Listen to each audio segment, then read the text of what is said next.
There are questions that should never be asked aloud.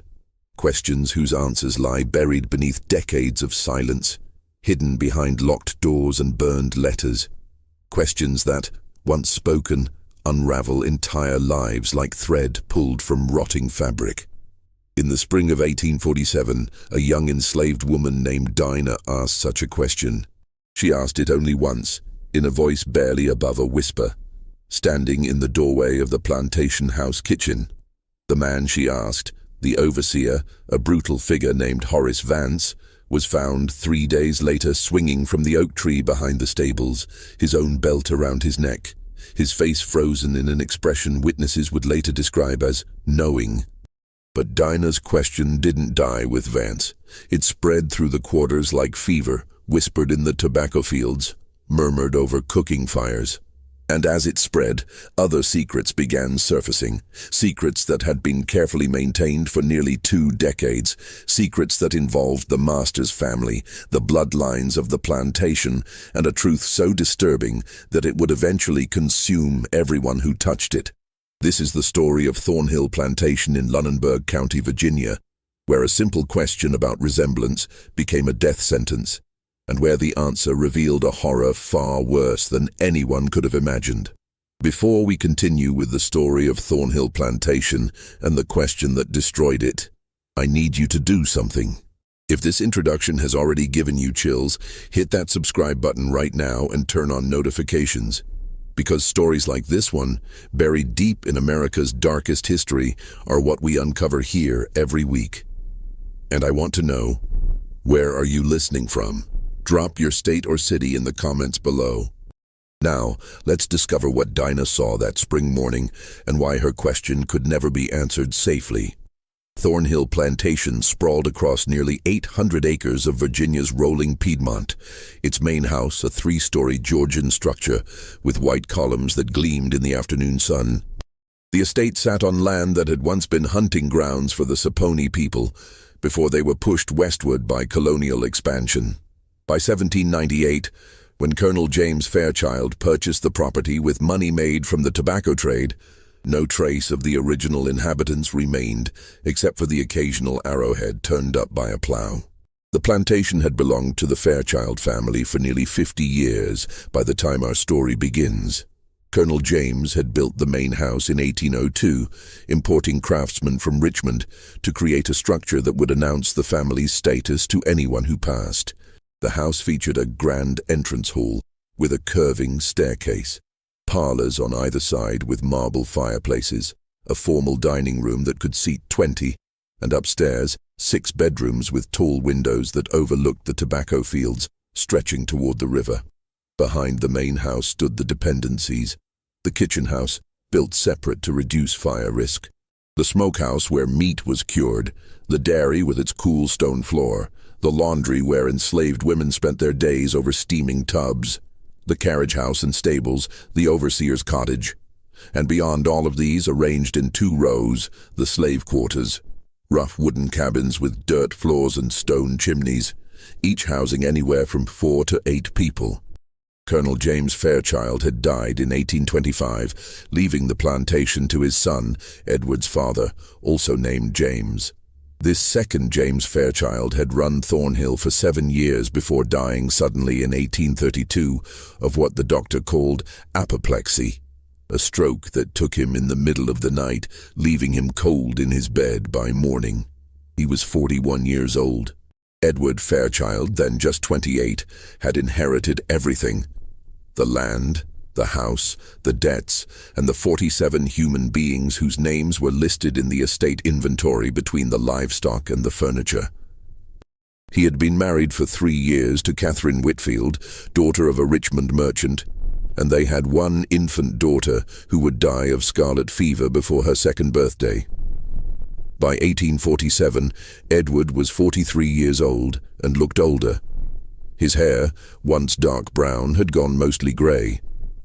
His face had the weathered quality of a man who spent his days outdoors, inspecting fields and checking accounts.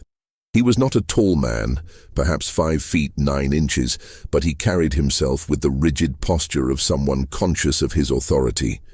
His eyes were pale grey, almost colourless in certain lights, and they rarely showed emotion. Catherine had died in 1838, giving birth to their only surviving child, a boy named Thomas.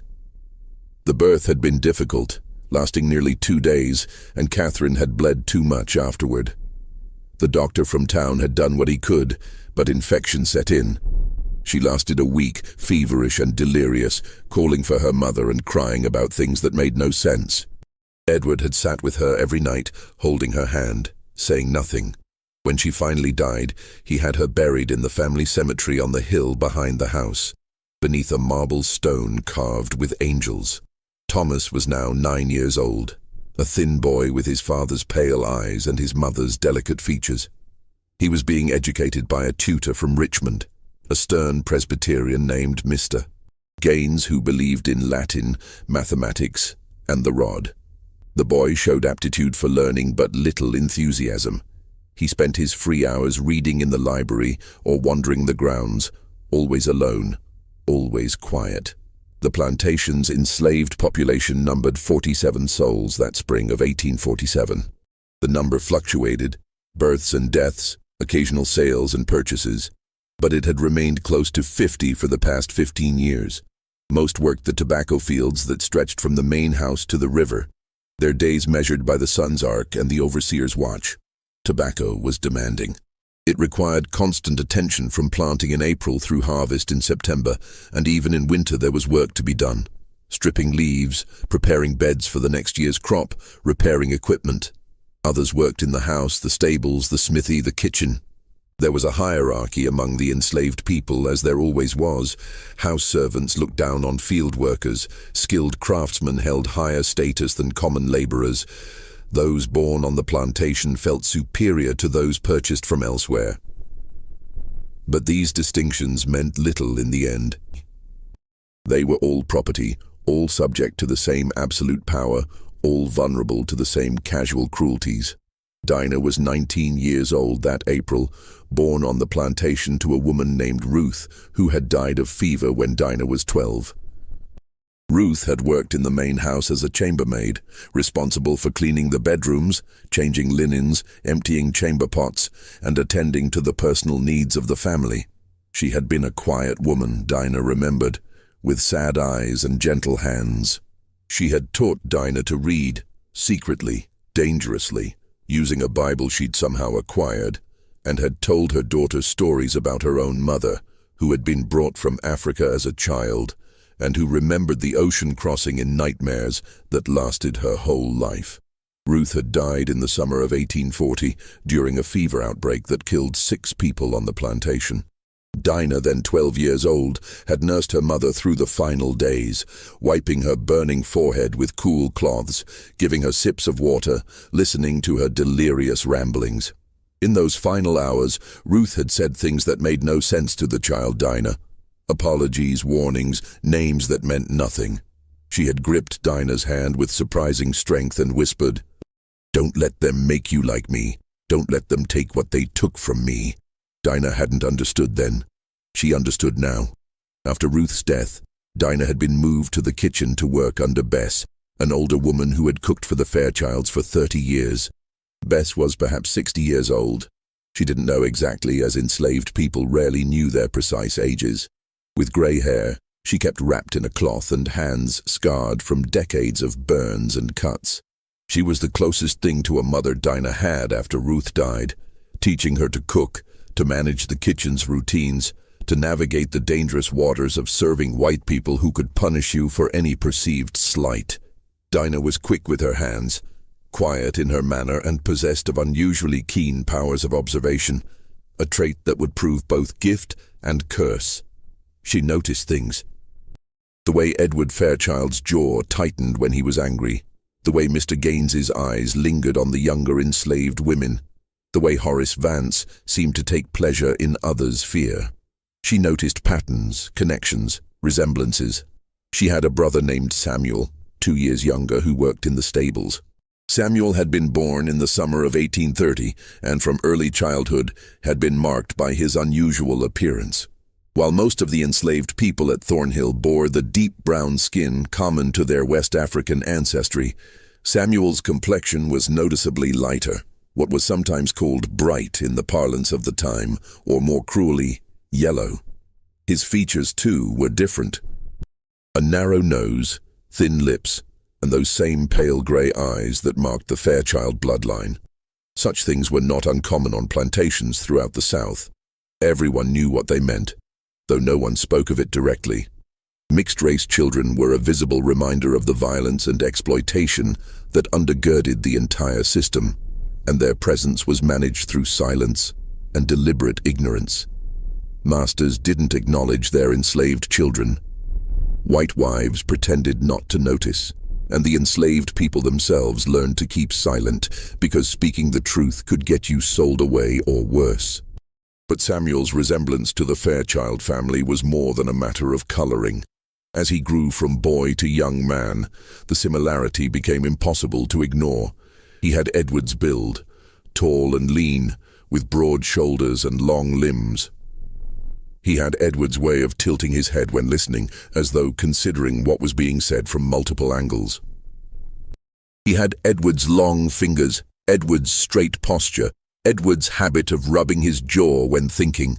By 1847, at 17 years old, Samuel looked like he could have been Edward's son, which of course he was. Everyone at Thornhill knew it. The enslaved people had known since Samuel was a child, had watched Ruth's shame and silence, had understood the implications. They knew that Ruth had been young and pretty when the old master, Edward's father, had taken notice of her. They knew that she'd had no choice, that no was not a word enslaved women could say to white men. They knew that Samuel was the result, and that Ruth had carried that burden until it killed her. Even the white workers, the overseer, the tutor, the occasional merchants who visited, must have noticed. How could they not? Samuel's resemblance to the Fairchild family was written on his face, in his build, in his mannerisms. But knowing and speaking were different things entirely. The system depended on this silence. As long as no one said it aloud, as long as the truth remained unspoken, the fiction could be maintained.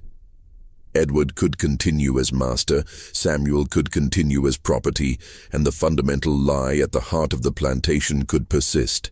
The lie that said blood didn't matter, that family didn't matter, that a man could own his own brother and it was perfectly legal, perfectly normal, perfectly acceptable. Until Dinah asked her question. The morning of April 23, 1847, began like any other. Dinah rose before dawn in the small cabin she shared with 3 other women, Mary, who worked in the laundry, Patience, who worked in the fields, and old Aunt Sarah, who was too old for heavy work now and spent her days mending clothes and watching the small children while their mothers worked. The cabin was perhaps 12 feet square with a dirt floor and a single window covered with oiled paper. There were 2 narrow beds, rough wooden frames with rope supports and straw mattresses, and a fireplace where they cooked their own meals when they had time and ingredients. Dinah dressed in the dark, pulling on the same dress she wore every day. Rough homespun cotton, dyed brown, mended in a dozen places. She wrapped her hair in a cloth, slipped her feet into worn shoes, and made her way through the pre-dawn darkness to the kitchen house. The path from the quarters to the kitchen was well worn, a track through the grass that hundreds of feet had traveled thousands of times. The air was cool and damp, smelling of earth and growing things. Spring had come early that year, and the trees were already fully leafed, their branches dark against the lightening sky. Birds were beginning to sing, mockingbirds and cardinals and the harsh caw of crows. Bess was already in the kitchen when Dinah arrived, as she always was. The older woman seemed to need less sleep as she aged, rising earlier and earlier, as though trying to stretch her remaining days. She had already built up the fire in the great hearth, and the kitchen was warming, the smell of wood smoke mixing with the lingering scents of yesterday's cooking. "Morning, child," Bess said, without looking up from the dough she was kneading. "Morning, Aunt Bess." They worked in comfortable silence, as they did most mornings. Bess kneaded bread while Dinah fetched water from the well, filled the large kettle and hung it over the fire to heat, brought in eggs from the henhouse, sliced ham from the joint hanging in the smokehouse. The kitchen was a separate building, perhaps 20 feet from the main house, connected by a covered walkway. It was built of brick, with a slate roof, designed to contain any fire that might start. The main room held the enormous fireplace with its array of hooks and cranes, a long work table, shelves of dishes and pots, barrels of flour and cornmeal, strings of onions and dried peppers hanging from the rafters. By 6 o'clock, they were preparing the breakfast that would be carried to the main house. Biscuits, ham, eggs, coffee, preserves made from last summer's peaches. Young Thomas took his breakfast in the dining room with his tutor at 7 o'clock sharp. This was Mr. Gaines's rule, part of the discipline he believed essential for a boy's education. Edward ate later, usually around 8, in his study while reviewing the plantation's account books. The routine was invariable, had been the same for years. Dinah could have performed her tasks in her sleep, and sometimes felt that she did, moving through the motions while her mind wandered elsewhere. This morning, though, she was thinking about Samuel. Her brother had been in trouble again. 2 days ago, he'd been caught near the main house after dark, where enslaved people had no business being after the workday ended. He claimed he'd been looking for a lost tool, but Horace Vance didn't believe him, or didn't care whether it was true. The overseer had announced that Samuel would receive 10 lashes as punishment, to be administered this afternoon in front of the other enslaved people. As a lesson. 10 lashes. Dinah had seen whippings before, had heard the crack of the whip and the cries of pain, had seen the bloody stripes left on backs. 10 lashes wasn't the worst. Some people received 50, 100 beatings that left them unable to work for days. But 10 was enough to scar, enough to hurt, enough to humiliate. And for what? For walking near the house that his own father owned. For existing in a space where his presence reminded everyone of the truth they all pretended not to know. Around 8 o'clock, Dinah was carrying a tray of fresh biscuits from the kitchen to the main house when she encountered Horace Vance on the path. The overseer was a thick-bodied man of perhaps 50, with a red face perpetually flushed from drink and sun, and small eyes that seemed always to be calculating. He wore rough work clothes, canvas trousers, a homespun shirt, heavy boots, and carried a short whip coiled at his belt. Not the long whip used in the fields for driving workers, but a personal implement he used for what he called correction. Vance had been overseer at Thornhill for 8 years, hired by Edward after the previous overseer died of a heart attack. He was efficient, brutal, and utterly without sentiment. He saw the enslaved people as livestock to be managed, and he managed them with fear. He had a reputation throughout the county as a hard man, someone who could handle difficult slaves, and Edward paid him well for his services. Vance stopped Dinah on the path, his bulk blocking her way. He looked at the tray she carried, then at her face, his small eyes moving over her in a way that made her skin crawl. "Morning, Dinah," he said, his voice carrying a false friendliness that was somehow worse than open hostility. "Morning, Mr. Vance." She kept her eyes down, as was expected. He reached out and took a biscuit from the tray without asking, bit into it, chewed slowly. Crumbs caught in his beard. He was standing close enough that she could smell him, sweat and tobacco and something sour. "Your brother's getting his lashes this afternoon," Vance said conversationally. 3 o'clock by the tobacco sheds. "You'll be there to watch, I expect." It wasn't a question. When punishment was administered, everyone was expected to watch. It was part of the lesson. "Yes, sir," Dinah said quietly. "Good." Vance took another bite of biscuit. Boy needs to learn his place. Getting too big for his britches, thinking he can wander where he pleases. Can't have that. Got to maintain order, you understand? "Yes, sir." "Your mama understood that. Ruth knew her place, knew how things worked. You'd do well to be like her." He smiled, showing yellowed teeth. "Pretty girl like you, smart girl. You could do well here if you keep your head down and your mouth shut." The implication was clear, and it made Dinah's stomach turn. She said nothing, just stood there holding the tray, waiting for him to move. Finally, Vance stepped aside. "Better get those biscuits to the house before they get cold. Master Edward don't like cold biscuits." Dinah hurried past him, her heart pounding. She could feel his eyes on her back as she walked toward the house. She entered through the back door into the warming kitchen, a small room where food was kept hot before serving. From there, a narrow hallway led past the butler's pantry to the dining room. As she approached with the tray, she heard voices. Thomas and his tutor, Mr. Gaines. The dining room door stood slightly ajar. Dinah paused, not from curiosity, but from training. Servants learned to pause before entering rooms, to listen for a moment to gauge the mood, to avoid interrupting at an inopportune moment, to make themselves invisible until needed. Through the gap, she could see Thomas seated at the long mahogany table, his Latin primer open before him. The book looked enormous in front of the small boy, its pages covered in dense text. Mr. Gaines stood beside him, one hand on the back of Thomas's chair, the other pointing to something on the page. The tutor was a thin man of perhaps 40, with a narrow face and dark hair combed severely back. He wore a black suit, as he always did, and carried himself with the rigid certainty of a man who believed he knew God's will. Again, Mr. Gaines was saying. The conjugation, first person singular, present tense. Thomas's young voice, hesitant. Amo. Louder, speak with confidence. Amo, amas, amat. The morning light from the tall windows fell across Thomas's face, illuminating his profile. The sharp nose, the pale eyes, the thin mouth, the way his hair fell across his forehead. He was wearing a white shirt with a stiff collar, dark trousers, shoes that had been polished to a shine. A child dressed as a small adult, being molded into the master he would someday become.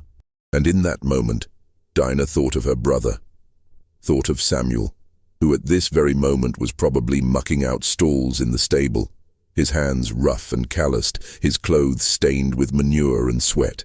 Samuel, who would be whipped that afternoon for the crime of walking near the house that his own father owned. Samuel, who had the same pale grey eyes as the boy sitting at that table, the same sharp nose, the same way of tilting his head. The resemblance was striking. It always had been, but somehow in this moment, with the morning light falling just so across Thomas's face, it was undeniable. They could have been brothers. They were brothers, half-brothers, sharing a grandfather, sharing Fairchild blood. But one sat at a mahogany table learning Latin, destined to inherit land and wealth and power, and the other cleaned stables and would be whipped for walking in the wrong place. The anger came suddenly, unexpectedly, a hot surge that rose from her chest to her throat. It was not a planned thing, not a calculated risk. It was simply the breaking point of years of accumulated silence. Years of watching her mother's sadness, years of seeing Samuel treated as property while bearing the face of the family that owned him. Years of swallowing truths that everyone knew but no one could say. Dinah pushed open the door and entered with the tray. Mr. Gaines glanced at her with the blank expression white people reserved for servants, seeing her function but not her face, acknowledging her presence only as one might acknowledge a piece of furniture that had moved. Thomas didn't look up from his book, still focused on his Latin conjugations. Dinah set the tray on the sideboard and began arranging the biscuits on a serving plate. Her hands were shaking slightly, though she tried to control them. The anger was still there, hot and insistent, demanding release. And then, in a voice that was quiet but perfectly clear, she said, "Why does young master look exactly like my brother?" The room became very still. The words hung in the air like smoke, impossible to disperse, impossible to ignore. Dinah continued arranging the biscuits, her hands moving automatically, her heart hammering so hard she thought everyone must be able to hear it. Mr. Gaines turned slowly. His face had gone pale, his eyes wide with shock, and something that might have been fear. He opened his mouth, closed it, opened it again. "What did you say?" His voice was low, dangerous, barely controlled. Dinah didn't repeat it. She didn't need to. The question had been heard, had been understood, and now it existed in the world, real and undeniable. Thomas looked up from his Latin primer, his young face confused. "Which brother?" he asked, with the innocent directness of a 9-year-old who didn't yet understand why this question was forbidden. "Who does she mean?" "I didn't know she had a brother." Mr. Gaines's face had gone from pale to red. He took a step toward Dinah, one hand raised, then seemed to think better of it. He was breathing hard, his chest rising and falling rapidly beneath his black suit. "Get out," he said very quietly. "Get out now." Dinah left the tray, left the biscuits half arranged, left the room. She walked through the hallway, through the warming kitchen, out the back door. Her legs felt disconnected from her body, as though she were watching herself from a distance. She crossed the yard to the kitchen house and went inside, closing the door behind her. Bess was at the work table, rolling out dough for pies. She took one look at Dinah's face and set down her rolling pin. "Child, what did you do?" Dinah couldn't answer. She sat down on the kitchen's back step, in the doorway, and waited for the consequences to arrive. Her hands were still shaking. She clasped them together in her lap and stared at them, at the brown skin and calloused palms, at the hands that looked like her mother's hands. What had she done? She had spoken the truth. That was all.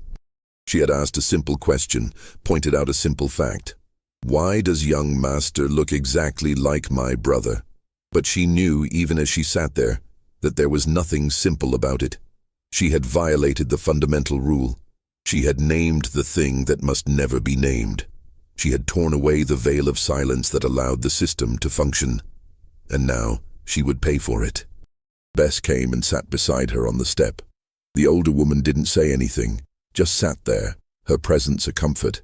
They waited together in silence, listening to the sounds of the plantation waking up, voices calling, tools clanging, the distant lowing of cattle. After perhaps 20 minutes, they heard footsteps approaching, heavy boots on the path. Dinah knew who it was before she looked up. Horace Vance appeared at the kitchen door, his face redder than usual, his small eyes bright with something that might have been anger or might have been excitement. He was breathing hard, as though he'd been running. "You," he said, pointing at Dinah. "Come with me, now." Bess stood up quickly. "Mr. Vance, sir, she didn't mean nothing. She's just a foolish girl who don't know when to keep quiet." "I said come with me." Vance's hand moved to the whip at his belt, his fingers caressing the coiled leather. Dinah stood. Her legs were steadier now, her mind clearer. Whatever was going to happen would happen. There was no point in resisting, no point in running. She had nowhere to run to. She followed Vance out of the kitchen, leaving Bess standing in the doorway, her face stricken. They walked not toward the whipping post near the tobacco sheds, as Dinah had expected, but toward the main house. Vance led her around to the front entrance, something enslaved people never used, and up the steps to the wide porch with its white columns. The front door was massive, made of dark wood with brass fittings. Vance opened it without knocking and pushed Dinah inside. The entrance hall was dim and cool after the bright morning sun. Dinah had been in this space before, of course, but always as a servant, always invisible, always moving quickly through on her way to perform some task. Now, being marched through by the overseer, she felt exposed, wrong, like a piece of furniture moved to an inappropriate place. The hall was grand, a black and white checkered marble floor, a curving staircase with an ornate banister, a crystal chandelier hanging from the high ceiling, portraits of Fairchild ancestors on the walls. To the left was the parlor, to the right the library, and straight ahead, past the staircase, was the door to Edward Fairchild's study. Vance brought her to that door and knocked sharply. "Enter." The study was a large room lined with books, dominated by a massive desk of dark wood. Edward sat behind it, his hands folded on the leather surface, his expression unreadable. Mr. Gaines stood to one side, his face still pale, his hands clasped in front of him. The room smelled of leather and tobacco and old paper. Vance pushed Dinah forward into the center of the room, positioning her in front of the desk like a prisoner before a judge. "This is the one, sir," Vance said, "the one who spoke out of turn this morning." Edward looked at Dinah for a long moment. His pale grey eyes, Samuel's eyes, showed nothing. His face was calm, almost expressionless. but there was something in the set of his jaw, the tension in his shoulders, that suggested controlled fury. "Repeat what you said," Edward commanded. His voice was level, quiet, but it carried absolute authority. Dinah's mouth was dry. She tried to speak and couldn't. Her tongue felt thick, useless. "I said repeat it." Edward's voice remained level, but something cold moved beneath it, like ice beneath still water. "I asked." Dinah's voice came out as a whisper. She swallowed and tried again. "I asked why young master looks like my brother." The silence that followed was absolute. Even Vance seemed to hold his breath. The clock on the mantel ticked loudly, marking seconds that felt like hours. Then Edward said very quietly, "Which brother?" "Samuel, sir. Samuel, who works in the stables." Edward's expression didn't change, but something flickered in his eyes. Recognition, perhaps, or resignation. He looked at Mr. Gaines. "You heard this?" "I did, sir. In front of young Master Thomas." The boy asked questions. He wanted to know who she meant, said he didn't know she had a brother. Edward nodded slowly. He was still looking at Dinah, his gaze steady and cold. "And what did you hope to accomplish with this question? What did you think would happen?" Dinah didn't answer. She didn't know how to answer. She hadn't thought about consequences, hadn't planned anything. She had simply spoken. "Do you understand what you've done?" Edward continued. "Do you understand that you've disrupted the order of this household? That you've planted ideas in my son's mind that he's too young to comprehend? That you've violated every rule of proper conduct?" Still, Dinah said nothing. What could she say? That the question had been burning in her mind for years, that she was tired of the lie, that she wanted someone, anyone, to acknowledge the truth. Edward stood up from his desk, walked around it, and approached her. He was not a tall man, but standing this close, he seemed to tower over her. She could see the lines around his eyes, the gray in his hair, the tightness of his mouth. "Your mother knew her place," he said quietly. "Ruth understood how things worked. She never caused trouble, never spoke out of turn. She accepted her lot and lived her life accordingly." He paused. "You would do well to follow her example." The mention of her mother sparked something in Dinah. "My mother died sad and silent," she said, her voice stronger now. "She carried secrets that ate her from the inside. Is that what you want? More silence? More secrets?" Edward's hand moved so fast she didn't see it coming. The slap caught her across the face, snapping her head to the side, making her ears ring. She tasted blood where her teeth had cut the inside of her cheek. "You will not speak to me in that tone," Edward said, his voice still quiet, still controlled. "You will not question me. You are property. You exist at my sufferance. Do you understand?" Dinah said nothing, just stood there with her hand pressed to her burning cheek. Edward turned to Vance. "Take her to the root cellar. Lock her in. I'll decide her punishment later." As Vance grabbed Dinah's arm and pulled her toward the door, Edward added, "And bring Samuel to me. Now." The root cellar was accessed through a heavy wooden door set at an angle against the ground behind the kitchen house. Vance pulled it open, revealing stone steps leading down into darkness. He shoved Dinah toward the opening. "Down you go," he said. Dinah descended the steps carefully, her eyes adjusting slowly to the dimness. The cellar was perhaps 10 feet square, with a low ceiling supported by wooden beams. The walls were stone, cool and damp. The floor was packed earth. Shelves lined the walls, holding barrels of apples and potatoes, crocks of preserved vegetables, hanging bunches of dried herbs. The air smelled of earth and vegetables and something faintly rotten. Vance followed her down, holding a lantern. He hung it on a hook, casting flickering shadows across the walls. Then he looked at her, his small eyes moving over her body in a way that made her skin crawl. "You know," he said conversationally, "you're a pretty girl. Smart, too. It's a shame you don't know when to keep your mouth shut." He took a step closer. "Things could go easier for you if you were friendlier." Dinah backed away until she hit the stone wall. "Mr. Vance." "Hush now." He reached out and touched her face. his fingers rough against her skin. "No need to be scared. I'm just saying, you be nice to me, I'll be nice to you. I could talk to Master Edward, tell him you're sorry, tell him it won't happen again. I got influence here." Dinah turned her face away from his touch. "Please don't." Vance's expression hardened. "You think you're too good for me? That it? You think because you can read and work in the house that you're better than the others?" His hand moved to her throat, not squeezing but resting there, a threat. "You're nothing, you're property, and you just made the biggest mistake of your life." He held her there for a moment longer, his hand on her throat, his face close to hers. Then he stepped back, picked up the lantern, and headed for the steps. "You think about what I said," he called back. "Think about whether you want a friend or an enemy." He climbed the steps and slammed the door shut. Dinah heard the heavy bolt slide into place, locking her in. The darkness was absolute. The cellar had no windows, no source of light except what came through the cracks around the door, and that was minimal. Dinah stood still for a moment, letting her eyes adjust. But there was nothing to adjust to.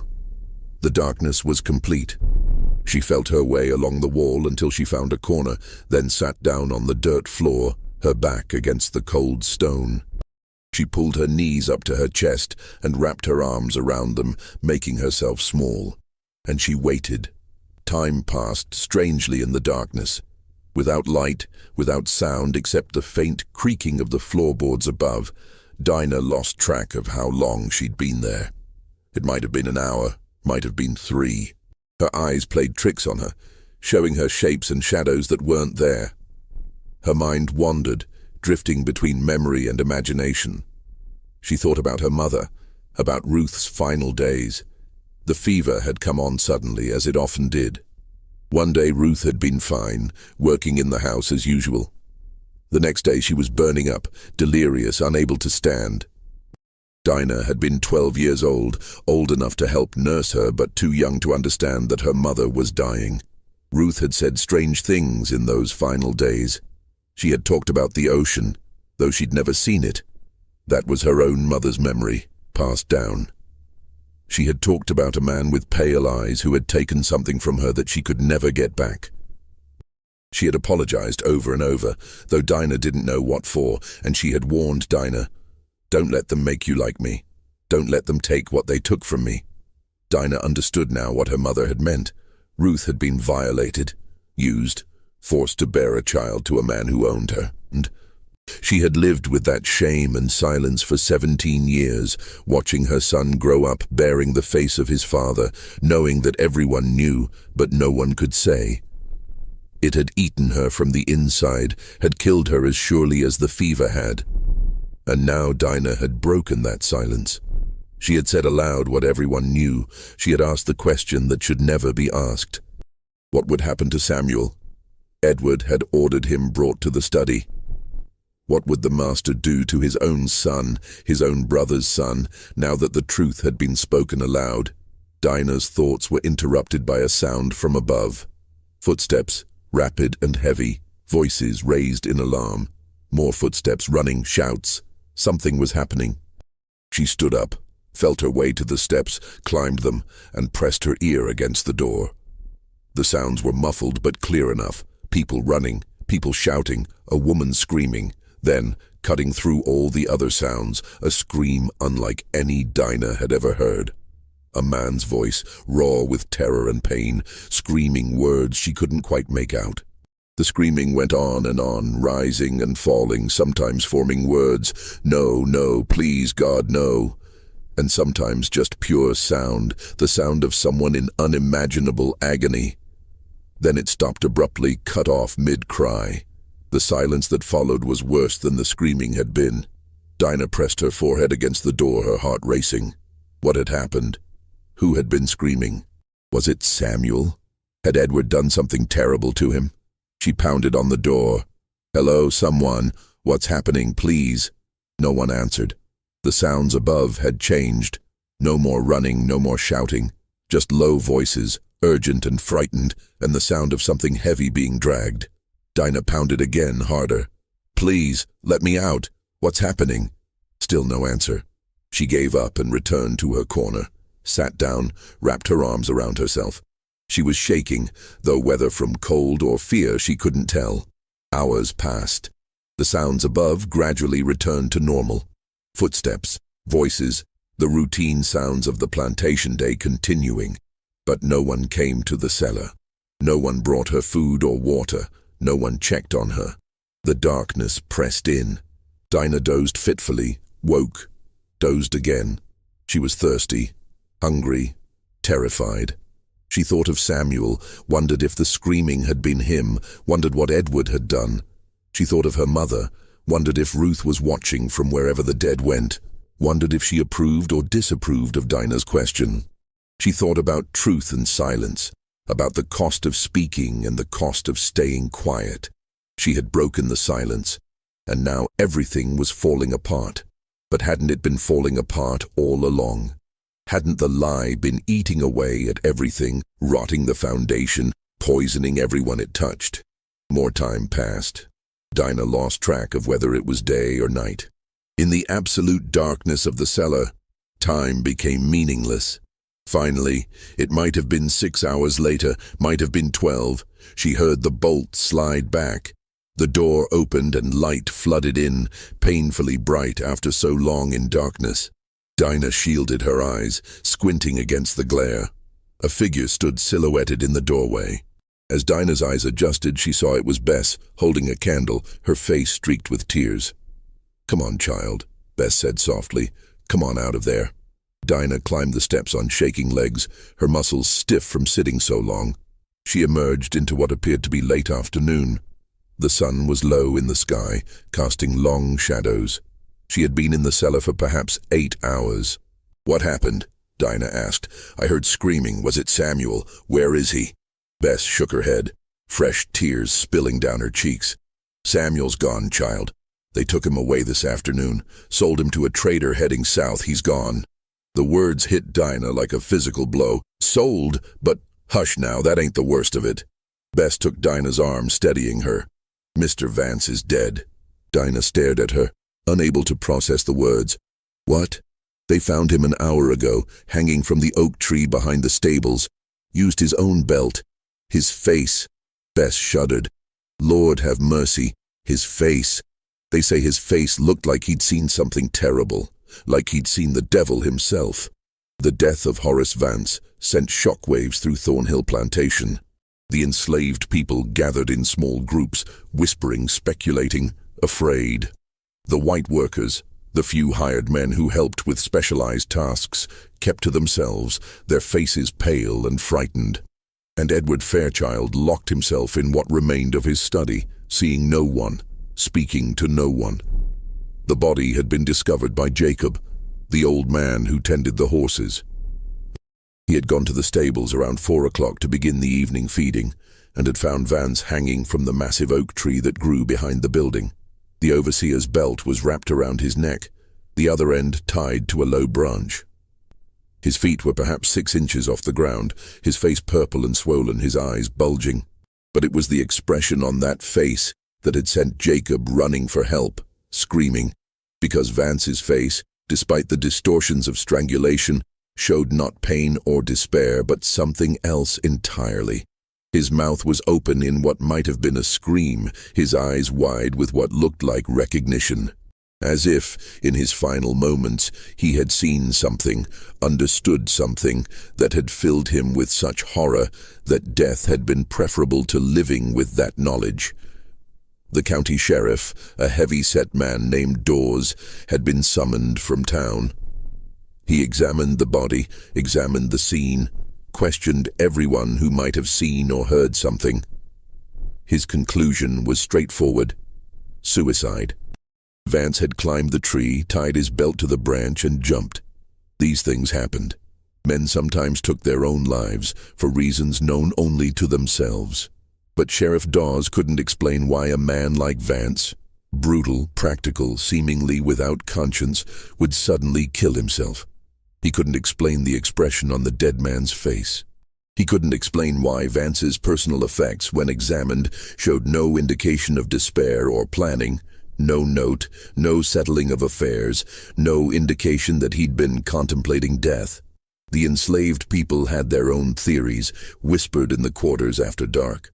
Some said it was God's judgment, divine retribution for Vance's cruelty. Some said it was Ruth's ghost, come back to avenge her children. Some said it was something darker, something that had been awakened by Dinah's question, by the speaking of truth that should have remained silent. Old Aunt Sarah, who claimed to have the sight, said she'd seen Vance's ghost already, walking near the stables, his neck bent at an unnatural angle, his face still wearing that expression of terrible knowledge. Others claimed to have heard sounds at night. Footsteps, whispers, the creak of rope against wood. Edward Fairchild ordered Vance buried quickly, in the far corner of the plantation's small cemetery, away from the family plots. The funeral was perfunctory, a few words from a traveling preacher, no mourners except those required to be there. The grave was filled in, a simple wooden cross placed at the head, and everyone tried to pretend that life would return to normal. But life at Thornhill would never be normal again. Within a week, Edward hired a new overseer, a younger man named Porter, perhaps 35 years old, who came with good references from a plantation in Chesterfield County. Porter was less openly brutal than Vance had been, but no less effective. He believed in discipline through fear, in maintaining absolute control, in showing no weakness. He lasted exactly 9 days. On his 9th night at Thornhill, Porter was making his evening rounds, checking that all the enslaved people were in their quarters, that no one was where they shouldn't be. He carried a lantern and a pistol, and he walked with the confidence of a man who feared nothing. He went to the stables last, as was his habit, to check on the horses and make sure the building was secure for the night. Jacob, who slept in a small room attached to the stables, heard him enter, heard his footsteps on the wooden floor, heard him speaking to the horses in a low voice. Then Jacob heard something else. A gasp, a strangled cry, the sound of the lantern hitting the floor. Then silence. Jacob, frightened, stayed in his room with the door barred. He didn't emerge until morning, when he found Porter standing in the center of the stable, his face pale as death, his eyes wide and staring at nothing. The lantern lay on the floor, its glass shattered, the oil soaked into the straw. The horses were restless, stamping and snorting. "Mr. Porter?" Jacob said tentatively. "You all right, sir?" Porter turned to look at him, and Jacob took an involuntary step back. The overseer's face was wrong somehow, not injured, not marked, but wrong, as if he'd aged 10 years in a single night. "The tree," Porter whispered. "The oak tree. He's still there, still hanging, still watching. Ain't nobody there, Mr. Porter. Mr. Vance is buried. I saw him." Porter's voice rose to a shout. "I saw him, hanging there, his face. He couldn't continue. He pushed past Jacob and ran from the stable. By noon, Porter had packed his belongings and left Thornhill, refusing to explain, refusing to stay even one more night. He rode away on his horse, looking back over his shoulder as though expecting to be followed. Edward tried to convince him to stay, offered him more money, but Porter wouldn't even discuss it. "There's something wrong with this place," he said. "Something evil. I won't stay here. I won't end up like Vance." And he was gone. Edward hired a third overseer, a hard man from North Carolina named Garrett, and warned him about the foolish superstitions among the enslaved people. Garrett laughed and said he didn't believe in ghosts. He'd been managing slaves for 20 years, he said, and he'd never seen anything that couldn't be explained by natural causes. He lasted 2 weeks. On his final night at Thornhill, Garrett was found at dawn wandering the tobacco fields, his clothes torn, his hands bleeding, his face scratched as though he'd been running through brambles. He was muttering to himself, his words barely coherent. "The boy," he kept saying, "the boy in the stables. The eyes, the same eyes. He knows. He knows what was done. He knows." They brought him to the house, tried to calm him, tried to get him to explain what had happened. But Garrett couldn't or wouldn't say. He just kept muttering about eyes and knowing and the boy in the stables. By midday, he had recovered enough to pack his things. He left that afternoon without collecting his wages, without saying goodbye, without looking back. After that, Edward couldn't find anyone willing to serve as overseer. Word had spread through the county. Thornhill Plantation was cursed, haunted, wrong.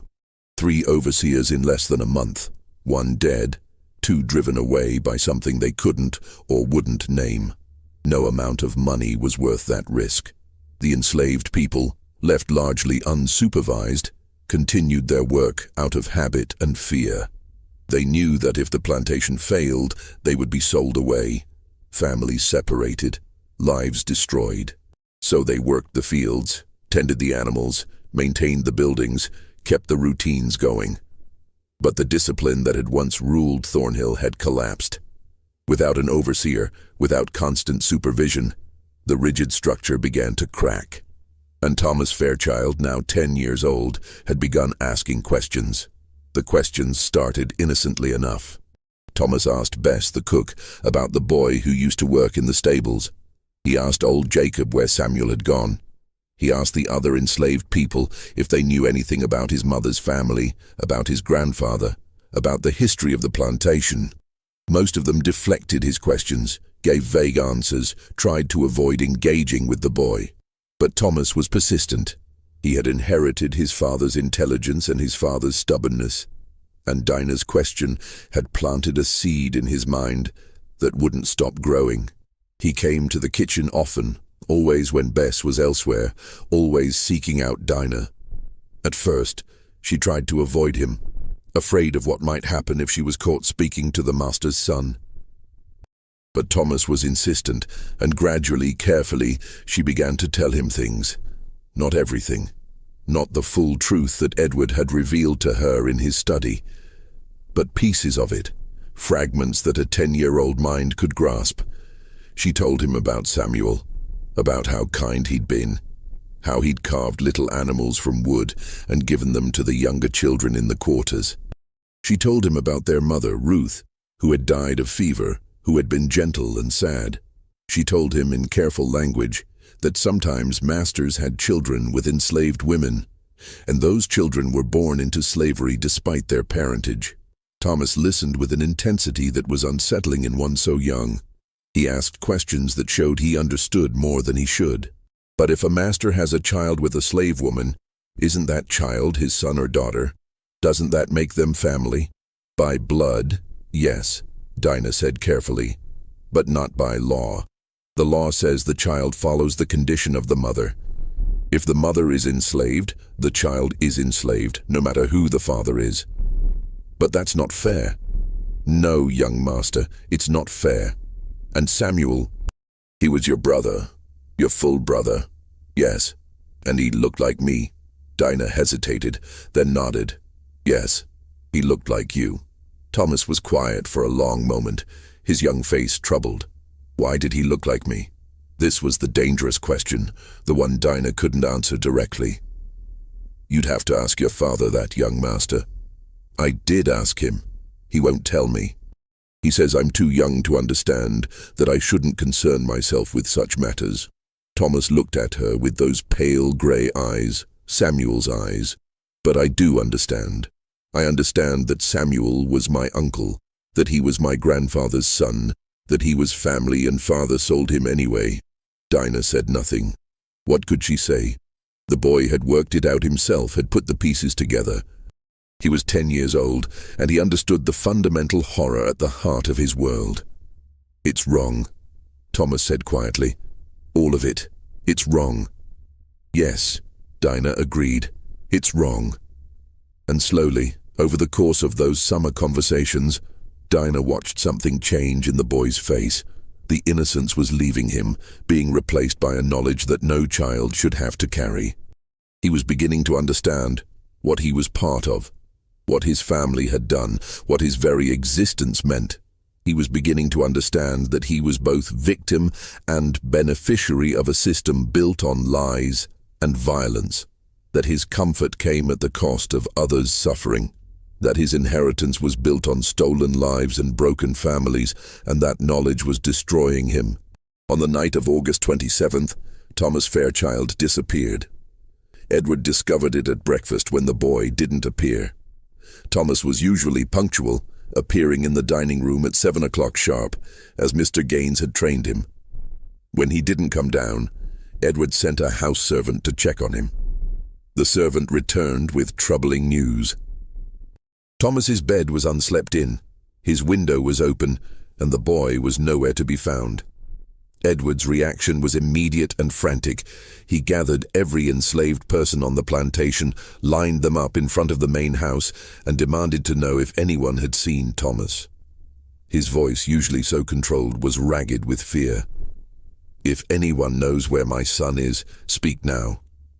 If anyone has helped him, hidden him, hurt him, speak now, and your punishment will be less severe than if I discover it later." No one spoke. No one knew anything. The enslaved people looked at each other, confused and frightened. Thomas had disappeared and no one had seen or heard anything. Edward sent riders to neighboring plantations, to the town of Lunenburg, to the river crossings. He offered a reward for information, $50, an enormous sum. He questioned everyone again, individually this time, but no one knew anything. Days passed. The search expanded to cover the entire county. Neighbors joined in, organizing search parties to comb the woods and fields. The sheriff returned, bringing deputies, searching for any sign of the missing boy. But Thomas had vanished as completely as if the earth had swallowed him. Edward was beside himself. He didn't sleep, barely ate, spent his days and nights searching, calling his son's name, offering prayers to a God he'd never particularly believed in. The plantation's work came to a halt as everyone focused on finding the missing boy. On the third day, Dinah came to Edward's study. She knocked on the door, waited for permission to enter, and stepped inside. Edward looked up from his desk, his face haggard, his eyes red from sleeplessness. "What is it?" His voice was hoarse. "I know where he is," Dinah said. Edward stood up so quickly his chair fell over backward. "Where?" "The old slave cemetery, past the tobacco fields near the woods." Edward stared at her. "Why would he be there?" "Because I told him about it, about the people buried there, about—" She hesitated. "About his grandmother, Ruth." Edward's face went white. "You told him?" He asked about Samuel's mother. "I told him the truth. I told him where she was buried."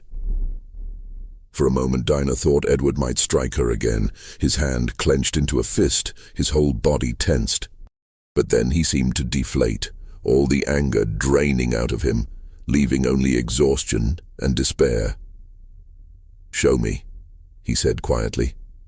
They walked together through the tobacco fields, past the work sheds, into the woods. It was late afternoon, the sun slanting through the trees, casting long shadows. Birds sang in the branches overhead, oblivious to human drama. The old slave cemetery was perhaps a quarter-mile into the woods in a small clearing. It was where the enslaved people buried their dead, away from the white cemetery near the main house. The graves were marked by rough wooden crosses and field stones, most of them weathered and leaning. The names were remembered only in the memories of the living, passed down through oral tradition, because enslaved people weren't allowed headstones with inscriptions. They found Thomas sitting beside one of the graves, his back against a tree, his face streaked with dirt and tears. He'd been there for 3 days, apparently, sleeping in the woods, drinking from the creek, eating nothing. His clothes were torn and filthy, his face scratched from branches, his lips cracked from thirst. When he saw Edward, he didn't move. He just looked at his father with those pale grey eyes, Samuel's eyes, Edward's eyes, and said, "She's buried here, Ruth, my grandmother." Edward stopped several paces away, as though afraid to come closer. "Thomas, you need to come home." "Why?" The boy's voice was flat, emotionless. "So I can pretend I don't know? So I can grow up and own my own cousins and half-siblings and pretend it's normal?" "Thomas, Samuel was my uncle." Thomas stood up, his small frame shaking. "My uncle and my half-brother, both. And you sold him. You sold your own son, your own brother's son, and you didn't even care." "It's not that simple." Yes, it is. Thomas's voice rose to a shout, echoing through the trees. It's exactly that simple. You did it. Grandfather did it. And now I'm supposed to do it too, aren't I? That's what you're teaching me. That's what all of this is for. So I can grow up and do the same things, own people, sell people, pretend they're not human. Edward took a step forward. You don't understand. You're too young to understand how the world works. I understand that it's wrong. Thomas was crying now, his words coming in gasps. I understand that we're monsters, that our whole family is built on being monsters, that everything we have, everything we are, is built on hurting people and pretending it's normal. Edward reached for his son, but Thomas jerked away. Don't touch me. You're not my father. You're just a man who owns people, who owns his own children, who sold his own brother. The boy turned and ran, not toward the house, but deeper into the woods. Edward called after him, but Thomas didn't stop, didn't look back. He disappeared into the trees, leaving Edward standing alone among the graves. Dinah, who had witnessed the entire exchange from a few paces back, said quietly, "Let him go. He'll come back when he's ready." Edward turned on her, his face twisted with rage and grief. "This is your fault. You did this. You destroyed my son with your questions and your truths." "No." Dinah interrupted, her voice steady. "You destroyed him. You and your father and all the men like you. You built a world on lies and violence, and now your son can see it for what it is. I didn't do that. I just made him see what was already there." Edward raised his hand as if to strike her, then let it fall. He looked suddenly old, defeated, broken. The master of Thornhill Plantation, who had controlled so much, who had wielded such power, stood among the graves of the people his family had owned and looked like a man who had lost everything. "Get back to the house," he said quietly. Dinah turned and walked away, leaving Edward standing alone among the unmarked graves, calling his son's name into the indifferent woods. Thomas returned to the house that evening, silent and hollow-eyed. He went to his room and locked the door. Edward tried to speak with him, standing in the hallway, pleading through the locked door, but the boy wouldn't answer. The next morning, Thomas emerged and resumed his daily routine as though nothing had happened. But something fundamental had broken in him. He moved through the house like a ghost, speaking only when spoken to, his face expressionless.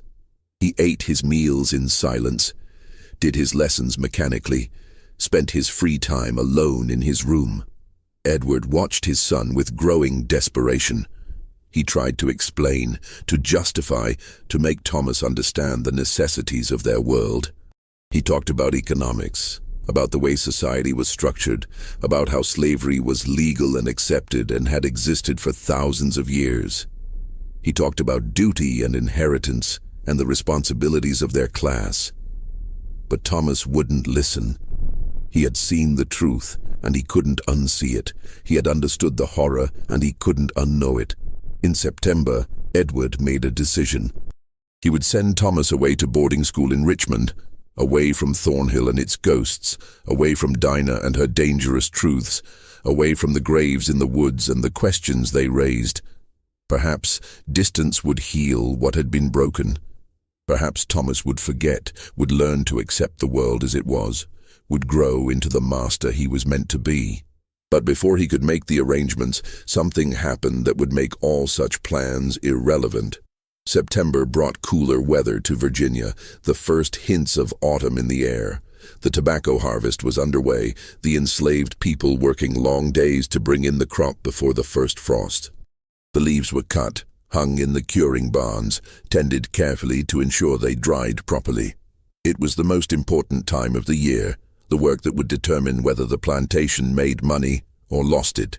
But the work was proceeding slowly, inefficiently, without proper supervision. Edward tried to manage it himself, but he was no overseer. He didn't know the details of the work, didn't know how to drive people to maximum productivity, didn't have the presence or the brutality to command absolute obedience. The enslaved people worked, but at their own pace. They took breaks when they needed them, helped each other, looked after the elderly and the children. Without constant supervision, without the threat of immediate punishment. They created their own rhythms, their own systems. The work got done, but not as quickly or as efficiently as it would have under Vance's brutal management. Edward watched this with growing frustration, but couldn't figure out how to fix it. He couldn't find anyone willing to serve as overseer. He couldn't manage the work himself. And he couldn't sell everyone and start over. That would destroy the plantation's value, would leave him with nothing. He was trapped, and he knew it.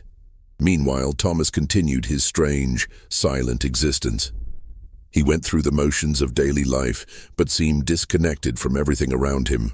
He did his lessons with the new tutor, a timid young man from Lynchburg who lasted exactly 3 weeks before departing, claiming the atmosphere at Thornhill was oppressive, but showed no interest in learning. He ate his meals but tasted nothing. He slept but had nightmares that left him screaming in the dark. And he continued to seek out Dinah, continued to ask questions, continued to try to understand the incomprehensible. One afternoon in mid-September, Thomas found Dinah in the kitchen garden picking vegetables for dinner. Bess was inside, and they were alone. Thomas sat down on the ground beside her, watching her work. "I've been thinking," he said after a long silence, "about what you said, about how the law says children follow the condition of the mother." Dinah continued picking beans, dropping them into her basket. "Yes, young master. So if a free woman has a child with an enslaved man, the child is free?" "Yes. But if an enslaved woman has a child with a free man, the child is enslaved." "Yes." Thomas was quiet for a moment, thinking. "That's designed to benefit the masters, isn't it?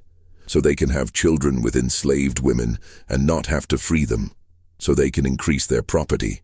Dinah looked at him, surprised by his insight. "Yes, that's exactly what it's designed to do. And my grandfather, he had children with enslaved women. With your mother, with others." This was dangerous territory, but Dinah decided to answer honestly. "Yes, Ruth was not the only one. So I have uncles and aunts who are enslaved, cousins, half-siblings maybe." "Yes." Thomas picked up a stick and began drawing patterns in the dirt. "And father knows this?" "Yes. And he doesn't care." Dinah chose her words carefully. "I think he cares. I think it troubles him. But he doesn't know what to do about it. The system is bigger than any one person. Your father didn't create it. He just inherited it. Like he inherited this plantation. But he could change it. He could free people. He could acknowledge his family. He could. But it would cost him everything. His wealth, his status, his place in society. And it wouldn't change the system. Other plantations would still exist. Other enslaved people would still suffer. Your father freeing his slaves wouldn't end slavery." Thomas threw the stick away. "So we're all trapped. The enslaved people are trapped because they're property. And we're trapped because we benefit from owning them, and we can't give that up without losing everything." "Yes," Dinah said quietly. "That's exactly right. It's evil," Thomas said. "The whole thing is evil." "Yes."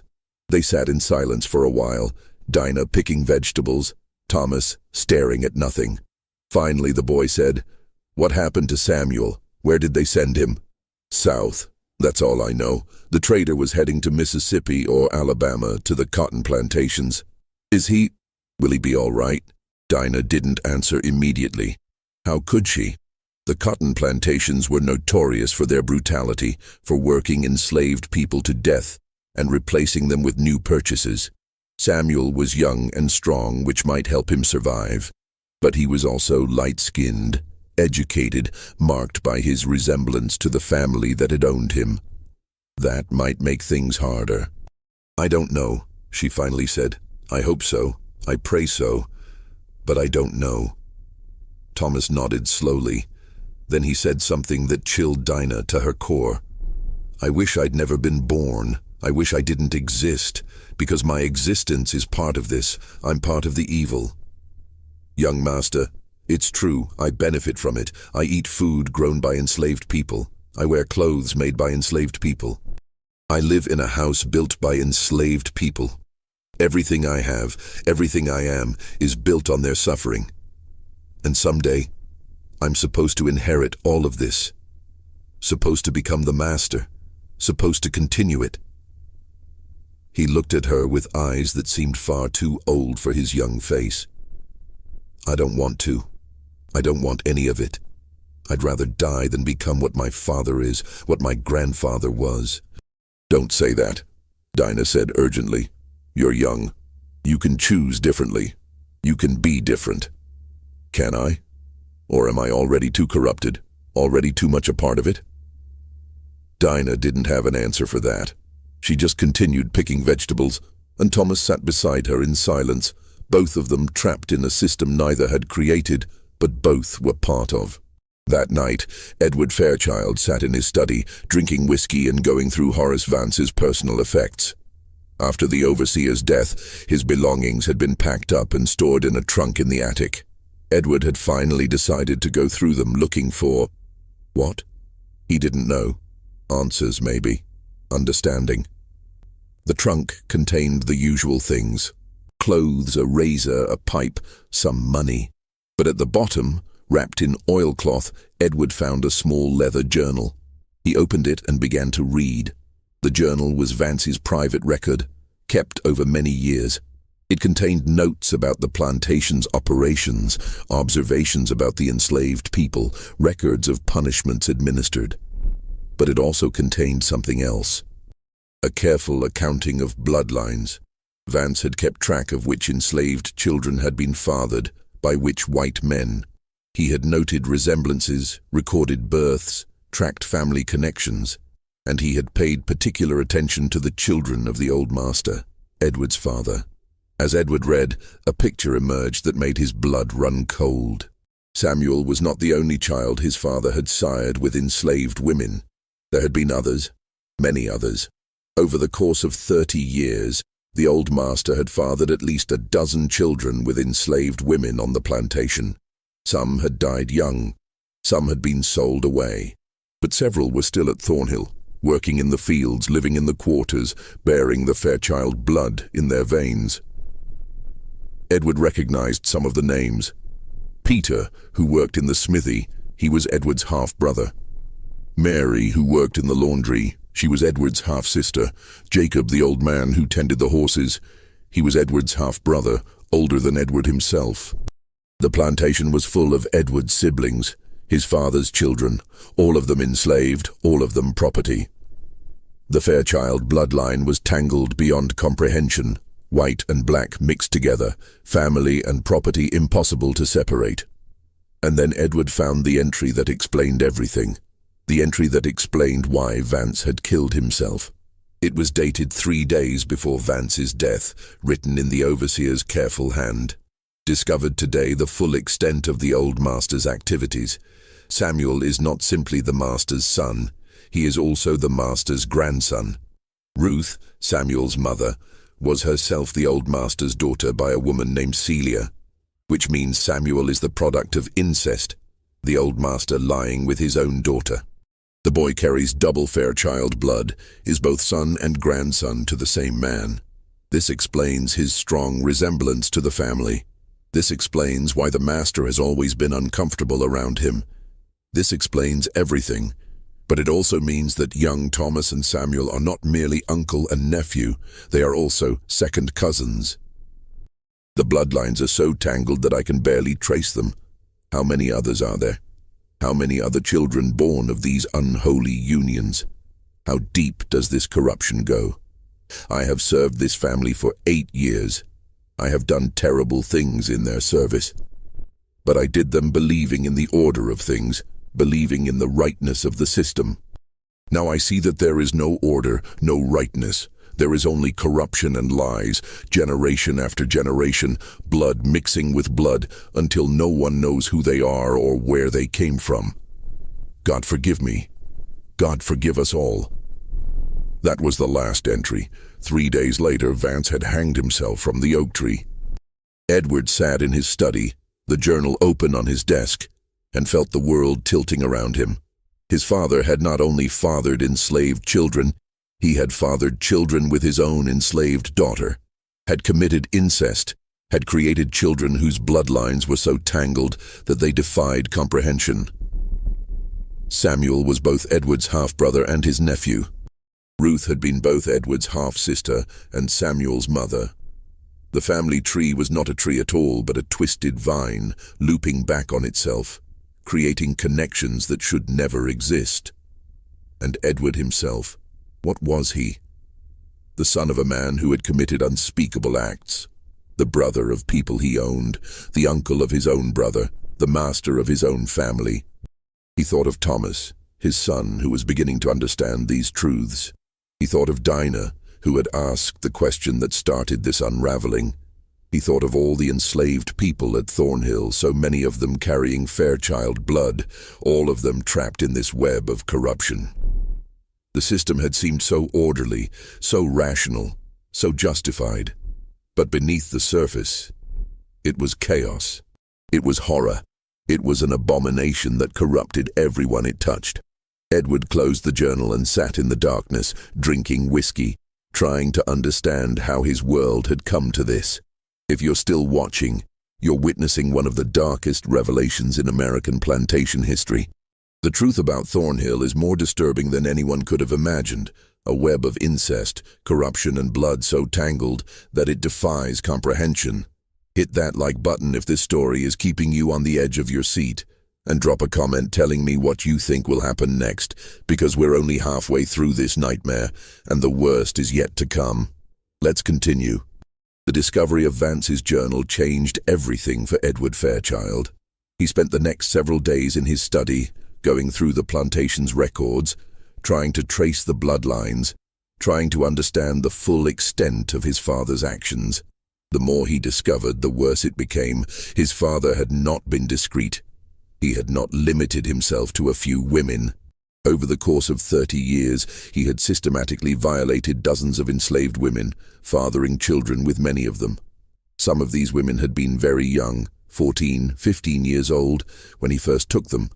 Some had been the daughters of women he'd already violated, creating generation after generation of tangled bloodlines.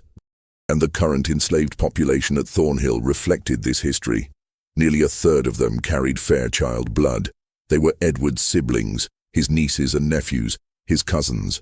They were family, and they were property, and there was no way to separate these two facts.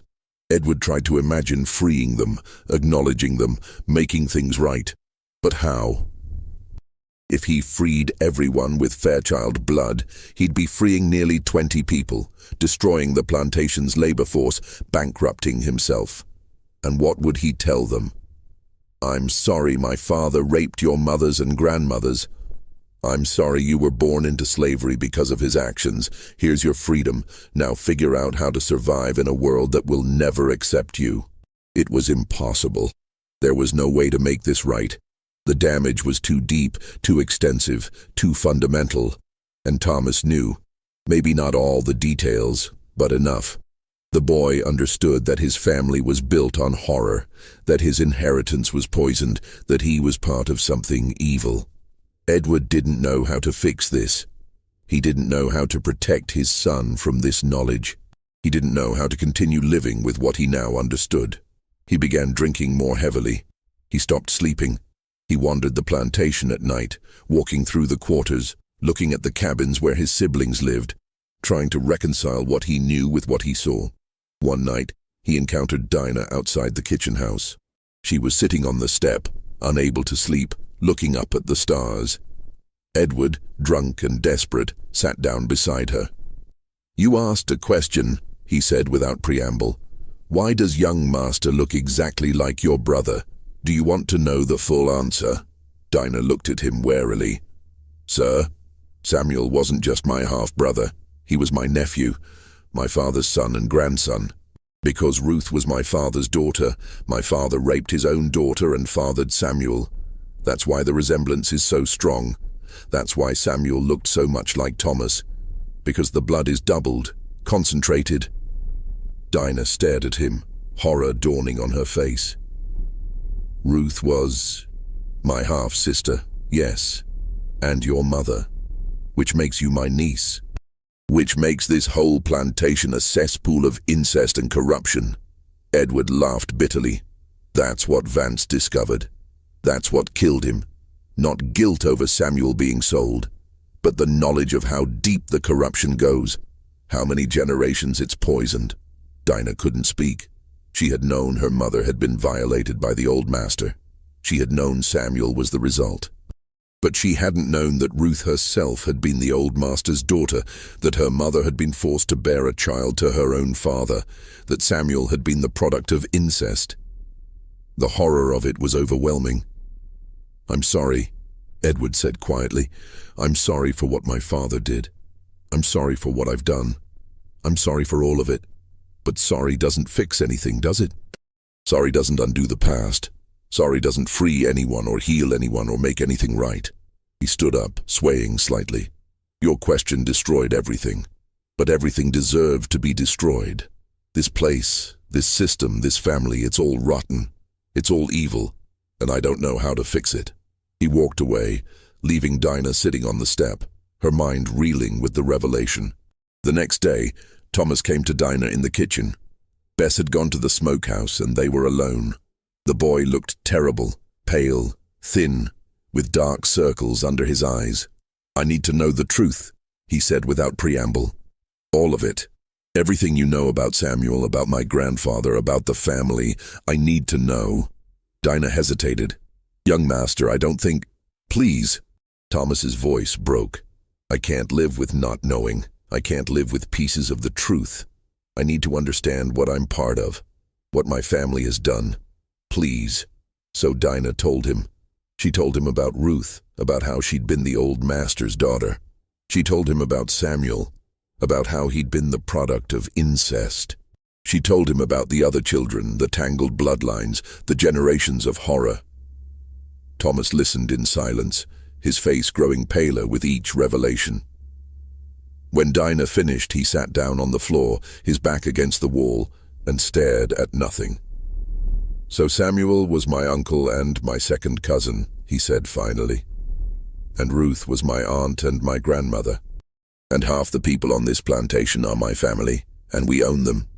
Yes, and my grandfather, he raped his own daughter. He committed incest. He created children who are so inbred that—" Thomas couldn't finish the sentence. "Yes." The boy was quiet for a long time. Then he said, "I can't live with this. I can't grow up and inherit this. I can't become part of this. Young master." "No." Thomas stood up, his face set with determination. "No, I won't.